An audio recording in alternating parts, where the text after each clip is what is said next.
Hola a todos, ¿cómo están? Bienvenidos a esta nueva entrega de Humo y Espejos.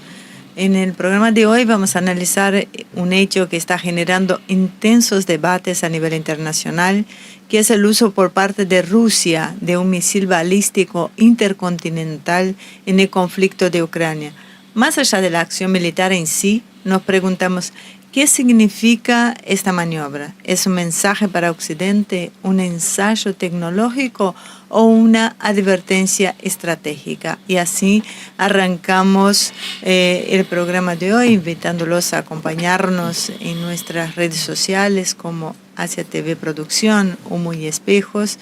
Y además vamos a analizar el contexto de una escalada en este tipo de acciones que está alimentando las posibles repercusiones en el equilibrio mundial, ¿no? Así que, como siempre, un placer estar acá con ustedes, un placer, como siempre, estar con ustedes.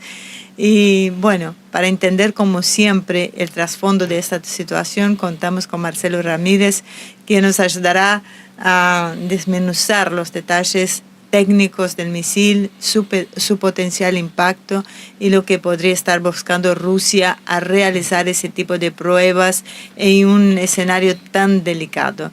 Así que, Marce, ¿cómo estás? Bienvenido. ¿Qué tal? ¿Cómo están? Días movidos nos están tocando, como dice ese proverbio chino, que es una maldición en realidad que te toquen días interesantes. Bueno, estos son días interesantes. Claramente son días muy interesantes, ¿no? Y de acá hasta la posible, supuesta, esperable asunción de Trump, ¿vamos a estar viviendo estos altibajos? Sí, y no descartemos que después también. Pero bueno, creo que lo peor es ahora, es este periodo, este paraguas que hay entre la asunción que todavía no se produjo y entre el fin que todavía también falta que se produzca el desenlace, ¿no? Es decir, no termina de amanecer, pero tampoco termina de oscurecer. Claro. Biden indudablemente está un poco fuera de control o su gente, y bueno, eso es un poco lo que vamos a tratar de entender hoy en el análisis. Bueno, digamos que Biden nunca siempre estuvo contenido, ¿no? Nunca estuvo sob control su propia persona. Es muy difícil empezar este programa sin hacer el paralelo o sin pensar en la política nacional argentina, donde también notamos una parálisis en las acciones políticas. O sea, ¿vos crees que esto va a seguir continuando hasta la asunción de Trump? ¿Cómo esperas este fin de año? Yo creo que están todos a la expectativa, creo que nadie va a querer hacer movimientos y creo que muchos que hoy jugaron con China, en lugar de jugar con Rusia, van a cambiar de idea. No sé, es como una especie de pronóstico, porque realmente si todo sale como debería salir, Trump va a exigir una mayor frialdad con China y va a dar señales de amistad con Rusia, o por lo menos de distender un poco la situación, entonces se va a cambiar un poquito esta situación. Bueno, hay que prestar atención entonces a este tema. Ya confío en tus análisis después de tantos años, que el enemigo siempre real y absoluto de Estados Unidos siempre ha sido China, y ahora, bueno, lo vamos a ver en este juego de ajedrez, ¿no? En este tablero geopolítico. Así que bueno, te escuchamos respecto al tema de hoy y vamos cómo cerramos el programa.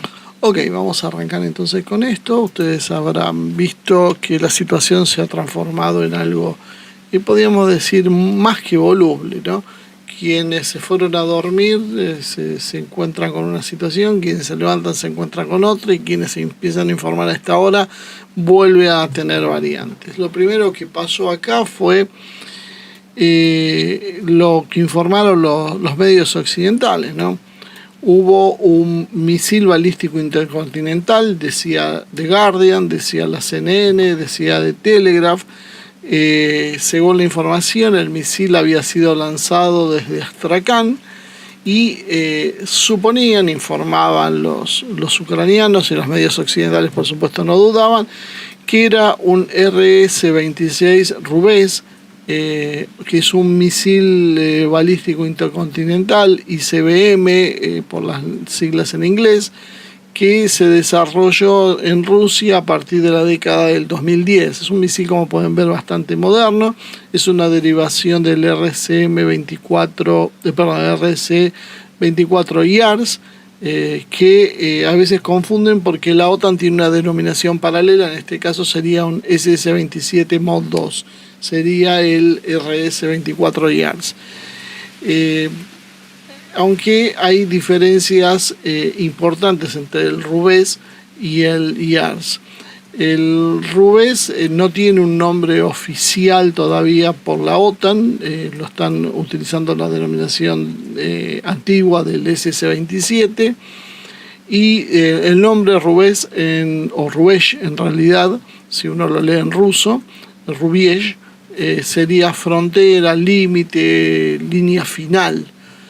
Casi todo un mensaje, ¿no? Pero bueno, es un tipo de misiles móviles, no están en silos. Esto lo usan más Estados Unidos. Los rusos hace rato que están desprendiéndose de esta forma de tecnología, utilizando desde trenes a vehículos, como hay unos camiones que ustedes habrán visto que son gigantescos, que se llaman, o se los conoce como TEL, Transporter Electro Launcher, que significaría en inglés lo que da la sigla de TEL.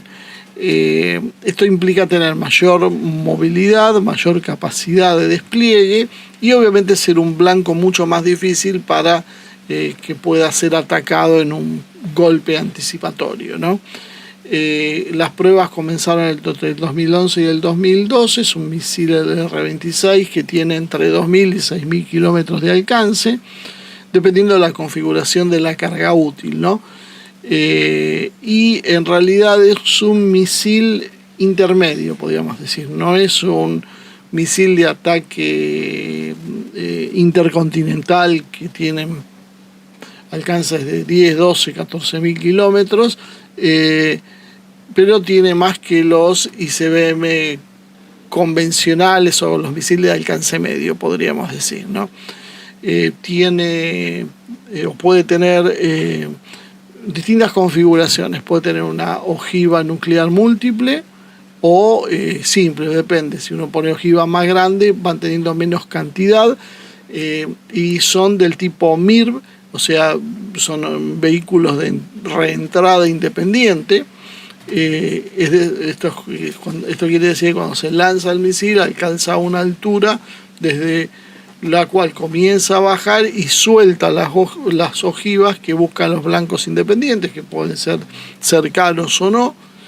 Y este tipo de ojivas aparte son maniobrables, lo cual dificulta mucho el rango de interferencia, ¿no? Son misiles de combustible sólido, lo cual les da un despliegue rápido y reduce la vulnerabilidad ante los ataques preventivos. Todo esto era muy claro. Inclusive aparecieron expertos de todas partes analizando por qué Rusia utilizaba un misil de estas características, cuál era el mensaje. Nadie prestó atención a un funcionario estadounidense que en forma anónima dijo que Rusia había disparado un misil balístico experimental de medio alcance y no un ICBM, ¿no? Sin embargo, bueno, la prensa siguió hablando del Rus-B. Con ello atacaron unos blancos industriales en Dnipro o en la ciudad de Dnipropetrovsk. Y los rusos guardaban silencio, no decían qué había sido, y esto es lo primero raro, ¿no? Porque las versiones que Occidente siempre toman son las que tiran los ucranianos, que básicamente son las mismas que tira la CIA y el MI6 británico. Y creo que, bueno, acá quedó más que manifiesto entonces que algo acá estaba pasando. Lo que se sabía a ciencia cierta es que la planta de Yuzhmash en Dnipropetrovsk había sido atacada por un misil. Mucho más, uno, varios. Los ucranianos hablaban de media docena de misiles, que por supuesto ellos los habían derribado, ¿no? Pues siempre pasa lo mismo, solo uno había penetrado su formidable defensa. También existía una versión, y si ustedes miran con cuidado los videos que están circulando por ahí, ustedes van a ver que se ve un resplandor muy específico, que no es el de los misiles convencionales. Esto se nota más en los misiles hipersónicos. Imagino que deben producir una ionización del aire o algo, una cuestión por el estilo, que da un aspecto diferente a los misiles clásicos. Y por otro lado, uno ve como el misil cae en tierra, o sea, ve el resplandor, pero no se aprecia la posterior explosión que producen los misiles. Y esto hace pensar si no tenían cargas en blanco, como se suele decir. Es decir, se mandan los misiles sin carga con el objetivo, en este caso, sería meramente de hacer una señal de advertencia, ¿no? Entre esto, el presidente de la Duma, Vyacheslav Volodin, dijo que Rusia podía comenzar a utilizar nuevas armas en respuesta al permiso de Estados Unidos para utilizar los misiles de mayor alcance dentro del territorio ruso, ¿no? ¿Se acuerdan? De esto seguro que les va a hacer acordar cuando hablaba Putin de las armas con nuevos principios físicos, ¿no?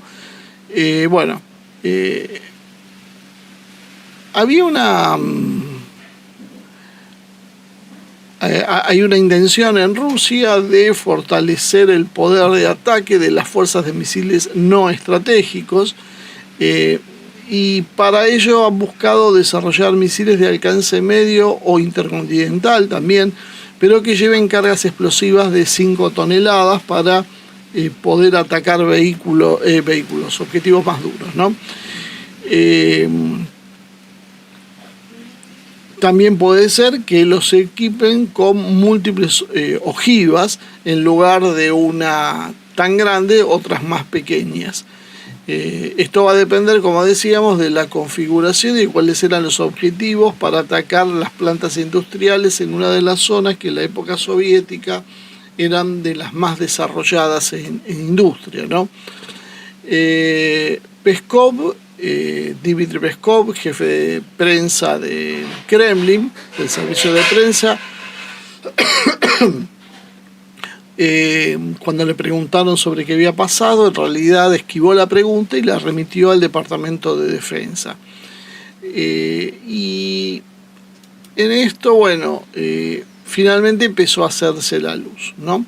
Apareció ahora, esto mucho más recientemente, unas declaraciones, un discurso de Putin, donde habla de la responsabilidad de Occidente, que con sus misiles occidentales, que les permite ahora atacar en profundidad en Rusia, el conflicto cambió su propia naturaleza, cosa que venían anticipando varios de sus funcionarios, entre ellos María Zaharova.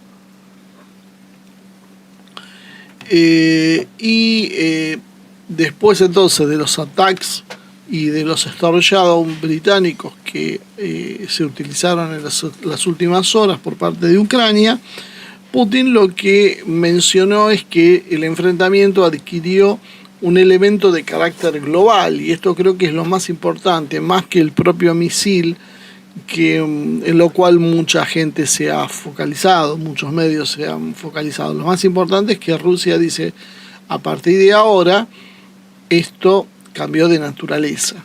Y lo viene diciendo desde hace un tiempo. Parece como que Rusia está encontrando el límite en su paciencia y deja de hacer la vista gorda con la participación occidental y empieza a señalar los problemas puntuales que hay, ¿no? Putin recordó que ahí se está produciendo una escalada que está producida por Occidente en Ucrania con Estados Unidos y sus aliados en la OTAN, y que ahora, seguía subiendo en función de utilizar armas de precisión de largo alcance en el interior del territorio ruso. Putin dijo que los expertos saben muy bien, y la parte rusa lo ha enfatizado repetidamente, que es imposible que tales armas se utilicen sin la participación de especialistas militares de los países que los producen. Esto lo hemos comentado muchas veces. Para uno utilizar un sistema de estos necesita tener todo un apoyo logístico. No es solo entrenar al operador, sino se necesitan medios para designar los blancos, para hacer un seguimiento, para enlazar los misiles y demás. Y todo este proceso no lo tiene Ucrania, no lo puede hacer Ucrania por sí misma. Es decir, lo que Putin está diciéndoles es: miren, ustedes no solo están entregando armas, no solo no le ponen límites al uso de las armas, sino que además están colaborando, por lo menos en la selección y puesta en marcha de estos blancos. Ucrania no tiene la capacidad por sí misma de hacer lo que está haciendo. El 19 de noviembre, 6 misiles tácticos ATACMS o ATACMS fabricados en Rusia, y el 21 de noviembre con un ataque combinado con sistemas Storm Shadow fabricados en el Reino Unido, se llevaron a cabo contra objetivos militares en la Federación Rusa, en las regiones de Bryansk y de Kursk. Y esto ha sido repetidamente señalado. Para Occidente, entonces, el conflicto en Ucrania ha adquirido elementos de carácter global, afirmó Putin, ¿no? Y esto es no sé si diríamos la primera vez que se dice, tal vez la primera vez que Putin es tan claro y contundente en su apreciación. Y dijo algo más que termina de redondear el por qué este discurso es histórico. Putin se declaró con derecho a atacar las instalaciones militares de los países que permitan el uso de sus armas contra la Federación de Rusia. Por eso inclusive se habló de una base que se encuentra a poco menos de 200 kilómetros de la frontera, una base que se encuentra en territorio polaco de la OTAN, cuya función es actuar como un sistema antimisiles.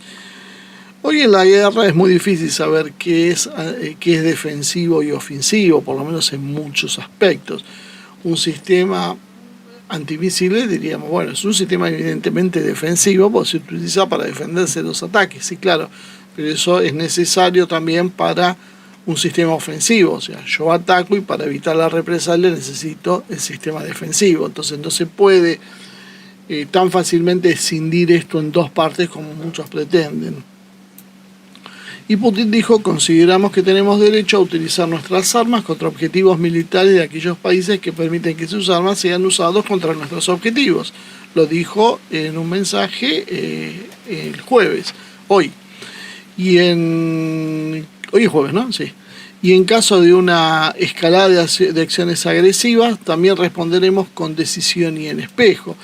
Bueno, todos sabemos que está participando Francia, que está participando Italia, que está participando Alemania, que está participando el Reino Unido, están participando los Países Bajos, Corea está participando obviamente Estados Unidos, el Reino Unido. Bueno, son muchísimos los países que están. Bueno, parece como que Rusia dijo: de ahora en más voy a empezar a marcar algunos de los que están, los que me parezcan más importantes, y señaló a Estados Unidos y al Reino Unido. Y voy a responder. Y Rusia se reserva ahora sí, o sea, antes lo mencionaba, pero ahora dice explícitamente que va a atacar las bases de donde están operando. O sea, si se entregan misiles Scalp franceses, se van a ubicar las bases francesas y se van a atacar las bases francesas. Eso es lo que señala Putin, o lo que se desprende de su discurso, ¿no? Pero esta vez hubo una confusión en la prensa occidental, y finalmente no fue un rubéj como se creía, sino que Putin se encargó de disipar las dudas diciendo que esto se trata de un nuevo misil que se lo conoce con el nombre de Oryezhnik. Oryezhnik quiere decir avellano en ruso, y Putin dijo que las pruebas fueron exitosas y se logró el objetivo del lanzamiento. No sabemos exactamente cuál era el objetivo, no sabemos inclusive si lleva una o múltiples ojivas nucleares, cuáles son las capacidades, pues es un misil muy nuevo, obviamente En Occidente se carece de información sobre él y lo poco que se sabe es lo que ha difundido precisamente Rusia. El Oreshnik es un misil balístico, pero a diferencia de los otros es hipersónico. No tiene las características de un ICBM y esto lo hace bastante más lógico de haber sido utilizado contra plantas industriales, porque los objetivos por un misil de estas características es precisamente blancos de este tipo. Por ejemplo, para tener una idea, los nuevos misiles que quieren utilizar los estadounidenses para reemplazar los Minuteman III salen aproximadamente unos 150 millones de dólares cada uno. Se cae de maduro que uno no puede utilizar un misil de 150 millones de dólares para atacar cada blanco que haya por ahí dando vuelta, por más que sea importante.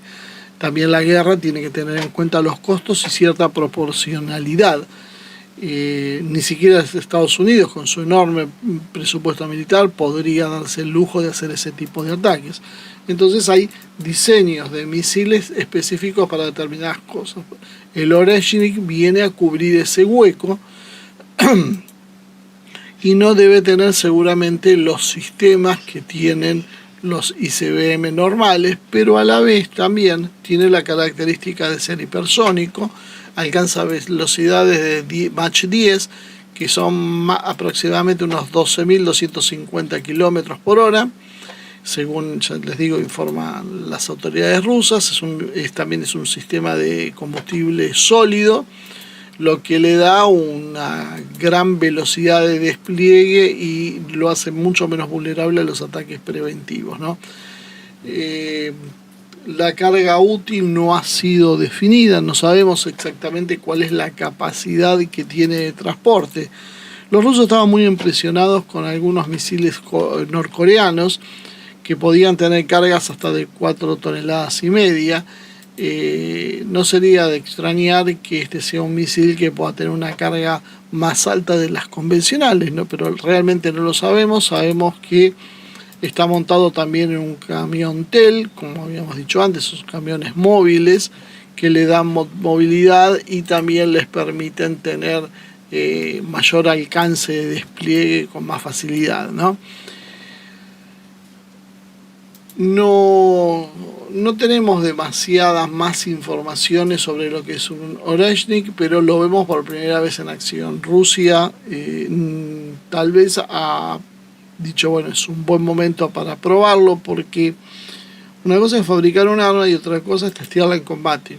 Rusia está testeando las armas con las mejores defensas que tiene la OTAN, con lo que serían los misiles Patriot, los NASAMS, los IRIS-T, todo lo que podíamos considerar top dentro de los sistemas antimisiles de la OTAN están presentes en Ucrania, y evidentemente no han podido hacer mucho más que mirar lo que hicieron los rusos. Se calcula que este misil tiene algunas características que lo distinguen entonces sobre el Rubesh. El Rubesh en realidad tiene un alcance probablemente mayor, entre 2 y 6.000 kilómetros, como habíamos dicho, y está diseñado para llevar cargas nucleares múltiples. ¿Se puede usar contra una planta industrial? Sí, se podría usar. ¿Es lo más adecuado? No es lo más adecuado. Ahí es donde de alguna manera está el problema. Por eso se especulaba también en algunos casos que Rusia en realidad estaba mandando un mensaje, pero es un mensaje caro de mandar en términos económicos.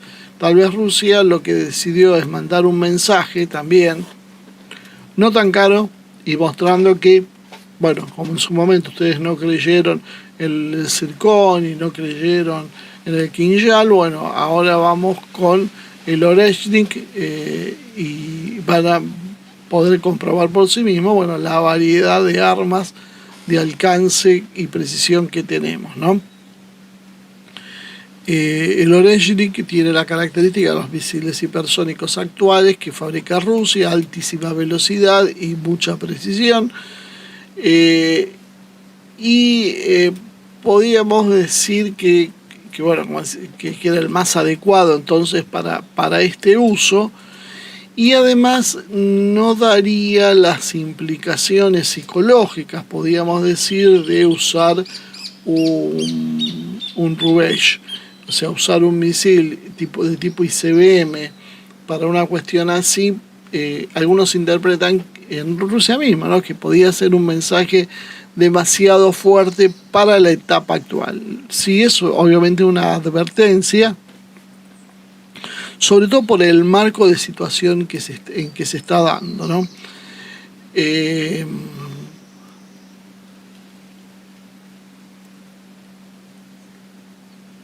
El marco es lo más importante, porque esto podía ser una prueba que puede causar tensión, malestar. Esto suele pasar cuando se usan armas de este tipo, pero acá había un aceleramiento, una escalada de conflictos que han visto en los últimos días realmente asustadora, ¿no? Porque una cosa es un avance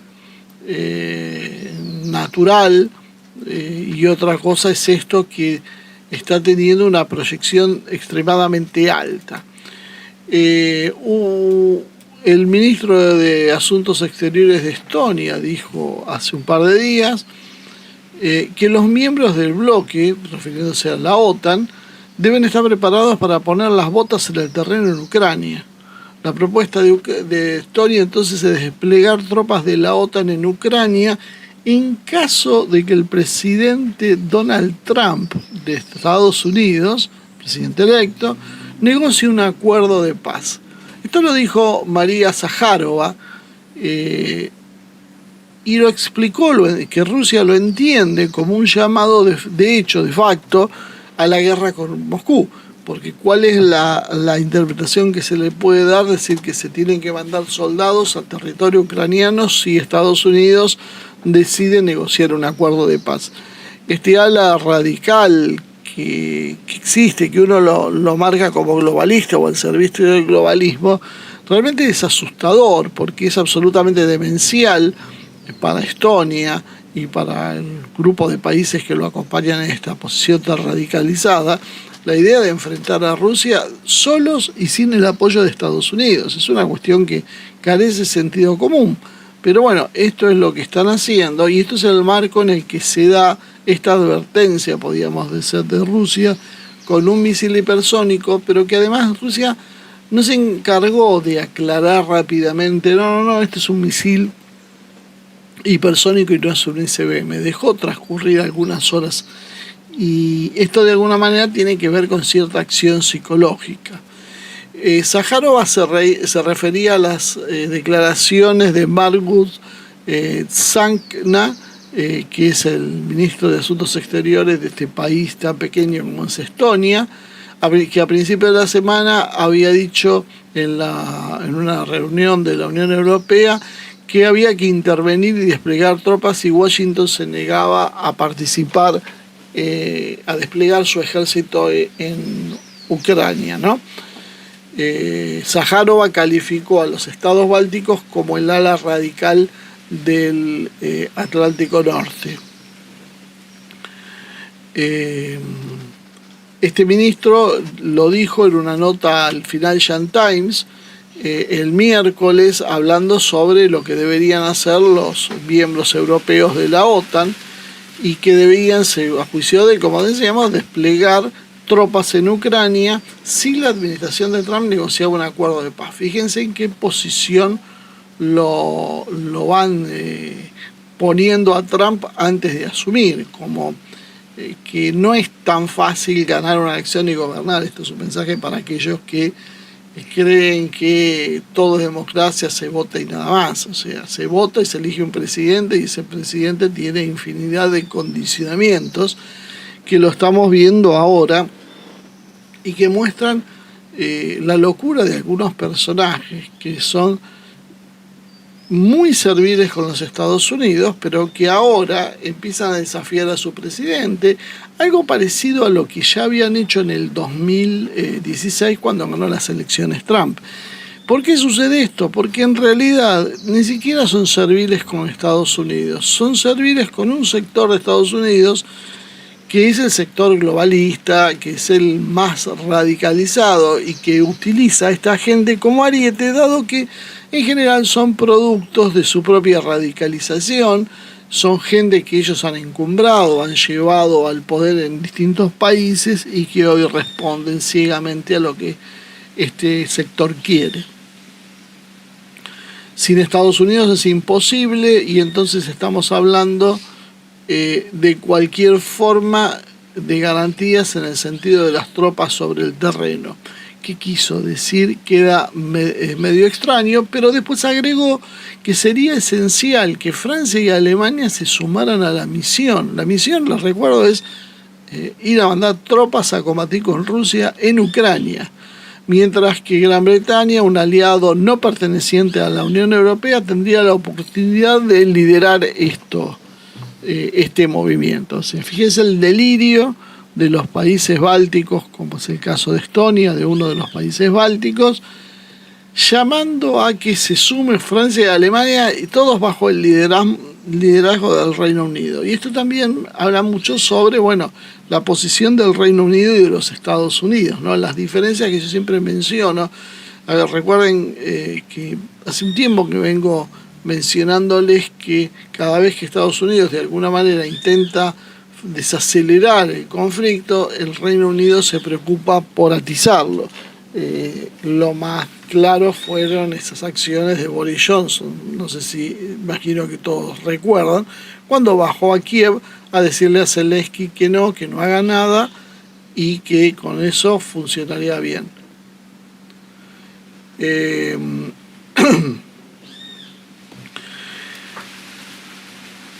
Es más, agregó que otras naciones tienen que seguir el ejemplo de Estonia, aumentar el gasto de defensa y además que los europeos carecen de arsenales de armas suficientes, pero lo que sí tienen es dinero, muchísimo dinero. Una joyita de esta gente que ha llegado al poder en estos países, ¿no? Hubo otra cuestión que también es interesante, que pasó desapercibida en la vorágine de las noticias, que es lo que dijo el gobierno bielorruso, ¿no? Sobre una posibilidad de que su país sea atacado simultáneamente desde 4 direcciones. Según la televisión bielorrusa, el ataque lo lanzarían nacionalistas propios, seguidos de mercenarios de Polonia, Lituania, Ucrania y fuerzas combinadas de la OTAN. Se afirma que los preparativos para la operación están coordinados por los servicios de inteligencia polacos y que la estrategia en sí se desarrolló con la participación de los servicios de inteligencia occidentales y la oposición bielorrusia. Bueno, parece que no se han calmado las aguas del todo y que hay un sector que está decidido a como dé lugar seguir adelante con el enfrentamiento. En los últimos meses, Minsk ha estado fortaleciendo activamente sus sistemas de defensa y cooperando con Rusia tanto dentro del Estado de la Unión como en forma independiente, algo que lo ha llevado también a generar y también a ser parte de una respuesta a las tensiones en la frontera con los países bálticos y Polonia, porque ahí es donde está este ala radicalizada que decía Zaharova. Los representantes de la oposición bielorrusa trataron de despegarse de esto y dijeron que no es cierto que ellos estén planificando eso, pero bueno, cuando el río suena, agua trae. Zaharova dijo sobre el tema que los miembros de este ala radical, recordemos, los bálticos, Polonia, probablemente no puedan entender que la aparición de contingentes en en Ucrania, no van a significar que la alianza entera entre en guerra con nuestra nación, como ya se le ha señalado repetidamente. Pero si esto sucedería, esto tendría consecuencias catastróficas, no solo para Europa, sino para el mundo entero.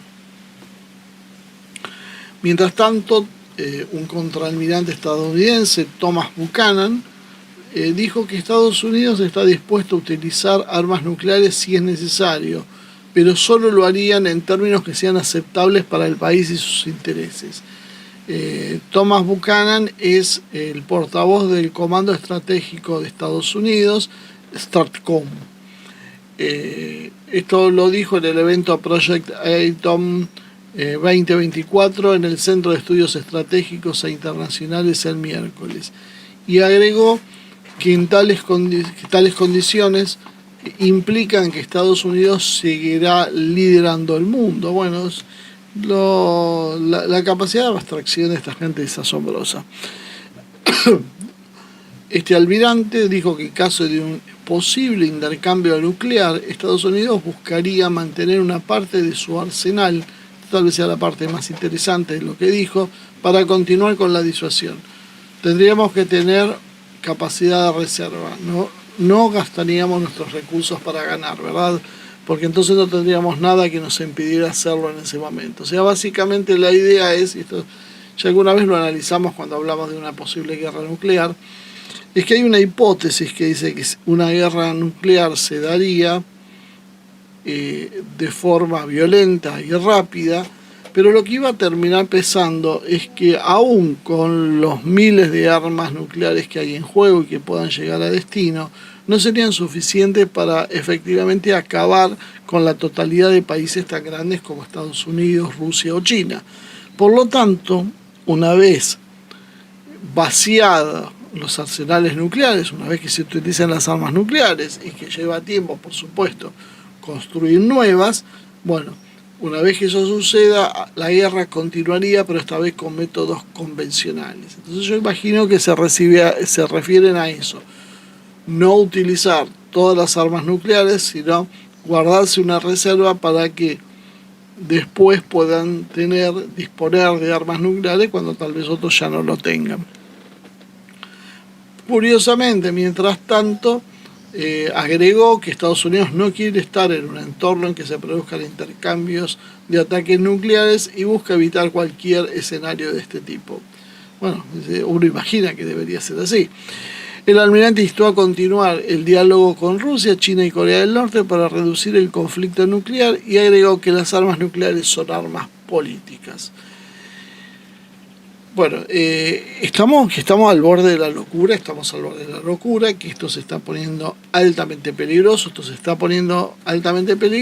y apareció un viejo conocido, teniente general del ejército estadounidense, hoy retirado, que había llegado de la mano de Donald Trump, que es Michael Flynn.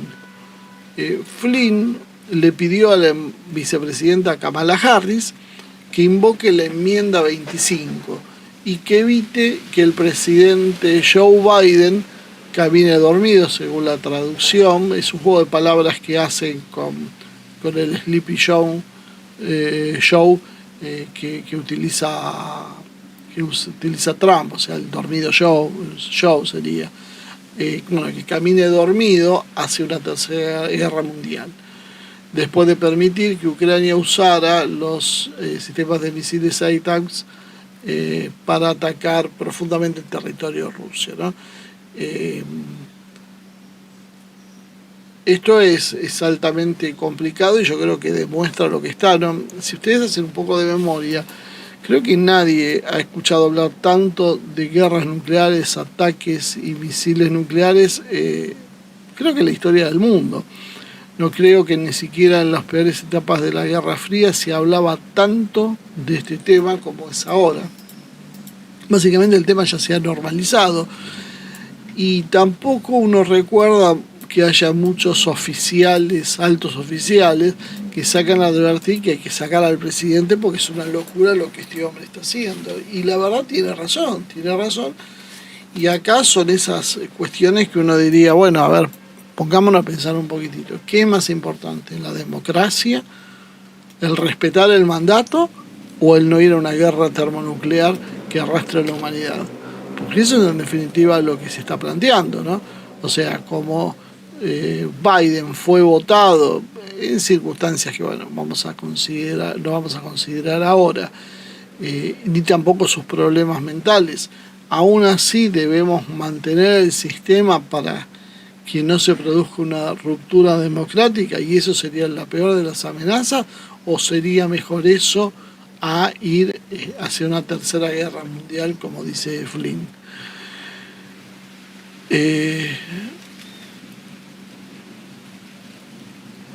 Biden sigue mientras tanto haciendo de las suyas, y ahora autorizó también, entre otras cosas, a usar minas terrestres antipersonales que, bueno, son consideradas en realidad como violatorias de los derechos humanos, y que él mismo en el 2022 había dicho que iba a restringir el uso.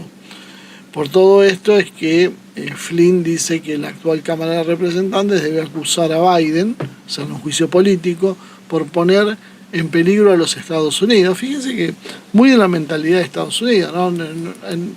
No lo están haciendo por bondadosos, porque quieren salvar a los ucranianos, porque no quieren matar rusos, no quieren que mueran europeas. El juicio es por poner en peligro a los Estados Unidos. Esto viene bien también para que algunos presidentes como Milley, que se cree que porque ellos son amables y simpáticos con el presidente estadounidense de turno, van a conseguir que los demás hagan cosas que a ellos les conviene. Yo diría que vayan pensándolo 2 veces, porque el pensamiento de Estados Unidos se refleja en esta frase, porque pone en peligro a los Estados Unidos. Y Harris debería invocar inmediatamente la enmienda 25 y destituir a Biden, que nos está llevando, sin darnos cuenta, hacia la Tercera Guerra Mundial, a menos que ejerzamos presión constitucional sobre Harris, porque la mala memoria de Joe lo hace inexplicable. O sea, evidentemente la cosa está realmente muy, muy complicada,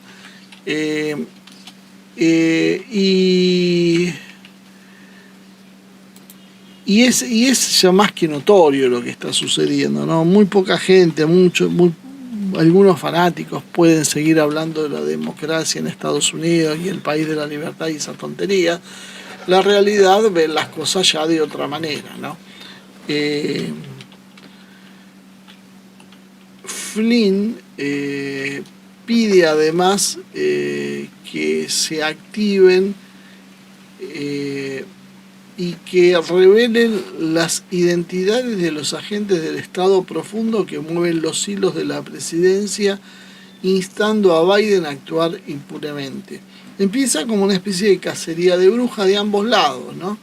O sea, ¿quién está? Porque nosotros hablamos de Biden y a la vez decimos que Biden no tiene capacidades mentales para poder hacer lo que está haciendo. Entonces la pregunta es quién lo está haciendo y por qué. ¿Quién actúa desde las sombras? Bueno, Flynn dice que tienen que ocuparse de avanzar en ese sentido y empezar a revelar las identidades de los agentes del Estado profundo, que son los que están moviendo los hilos de Biden. Y también agregó, por si nos quedaban dudas de cuál es su intención, que los funcionarios estadounidenses entrantes deben ponerse en contacto con el presidente Putin para reducir la tensión. Esto parece algo absolutamente lógico, ¿no? Flynn ya había tenido un problema cuando se produjo el Russiagate, cuando acusaron a Trump de haber negociado, y la gente que lo rodeaba, haber negociado con Rusia, lo cual lo consideraban algo así como una especie de traición. Flynn dijo, las circunstancias son diferentes, pero el resultado es el mismo, la reducción de la tensión. O sea, lo que dice Flynn deberíamos prestarle atención, porque lo que está diciendo no es ninguna tontería. Él está diciendo lo que todos sabemos. Hay gente que está manejando esto, que nos está llevando a una guerra, que hay que denunciar quién es esa gente, hay que sacarla del medio, y que Trump no puede permanecer. Uno no sabe realmente si hay diálogos a escondidas o no, pero Trump no puede permanecer de ninguna manera en una posición de silencio por, ¿cuánto queda? 60 días aproximadamente, hasta que asuma como presidente, porque son 60 días que pueden ser la diferencia entre ir a una guerra o sobrevivir. O sea, Trump va a tener que comenzar, y yo imagino que ya lo está haciendo, a darle señales a Putin. Y creo que eso de alguna manera es lo que explica por qué Putin, a pesar de todo, sigue siendo pensante. Putin podía hacer una ofensiva realmente dura contra Estados Unidos, pero si Putin creería que finalmente Estados Unidos iba a seguir el mismo rumbo que con Biden, bueno, creo que el momento por ahí para atacar a Estados Unidos sería ahora. Si Putin decide resistir esa tentación, es porque imagino que él cree que con Trump la cuestión se puede ir solucionando gradualmente sin necesidad de entrar en una guerra nuclear, que hay gente racional del otro lado con la cual se puede hablar, cosa que parecería que en el entorno de Biden no hay. Todo es posible, no sabemos exactamente qué es lo que está pasando, pero uno intuye que algo de esto debe estar pasando, ¿no?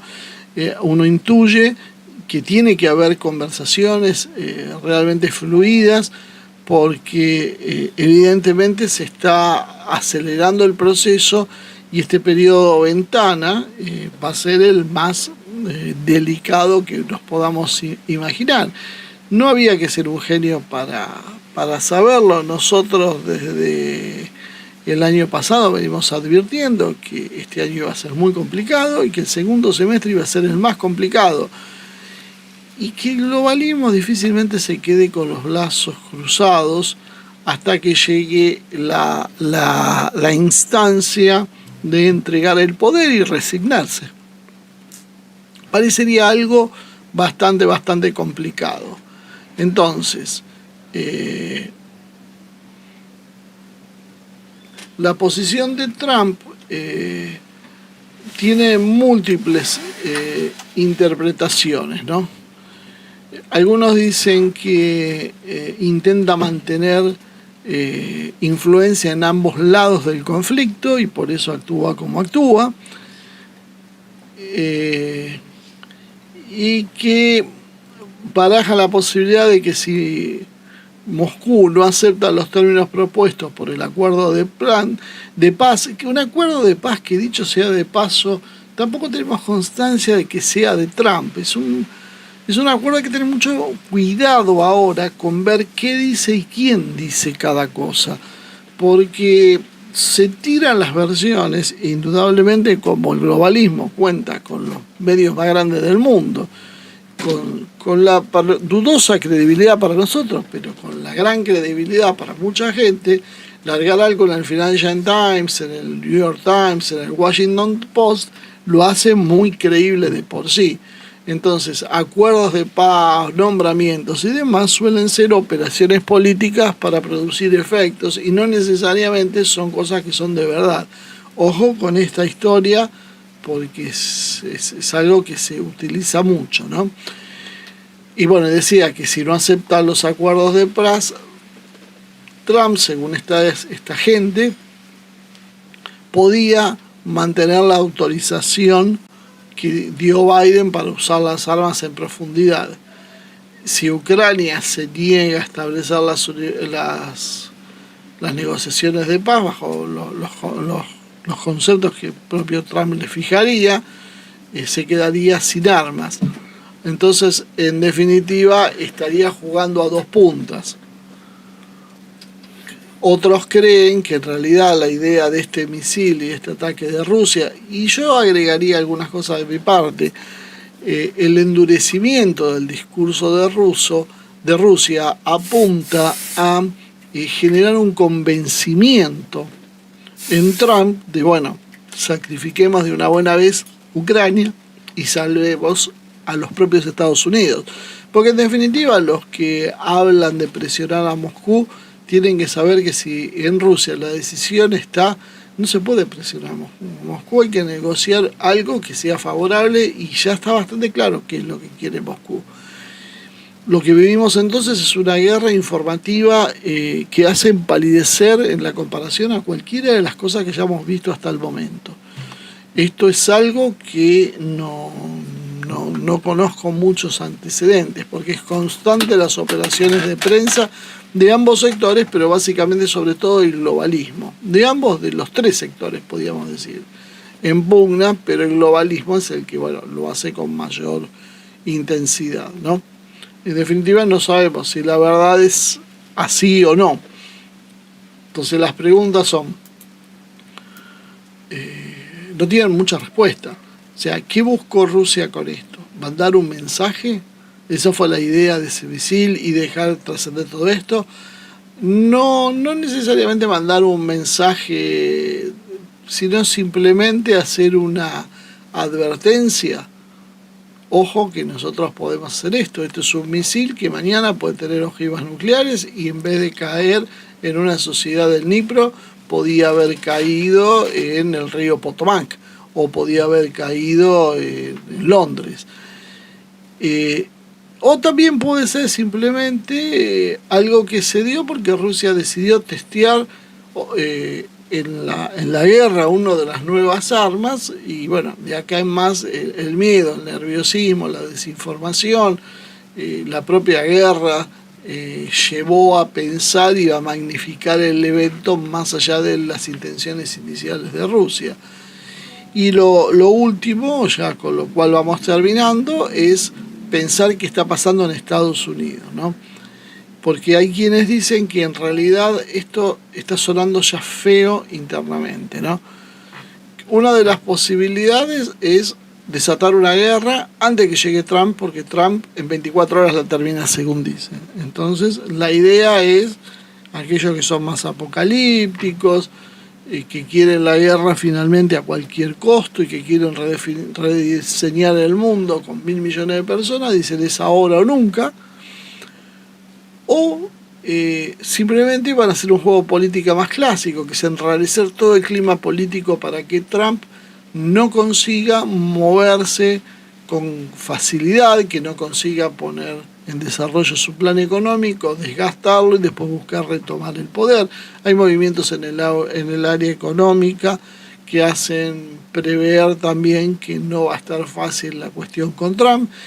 Y definitivamente hay una hipótesis nueva, por ahí dando vuelta también, es si con esto lo que quiere generar es un estado de excepción en Estados Unidos, o sea, un estado de emergencia, que no necesariamente sea la guerra abierta con Rusia, pero que sea lo suficientemente conmocionante como para tomar una medida excepcional y postergar la asunción de Trump o prohibirlo de alguna manera.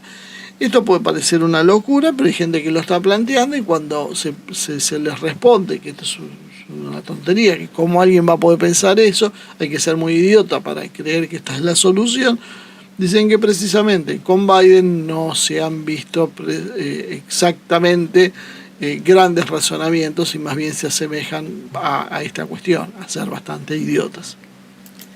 Bueno, Marce, muchísimas gracias.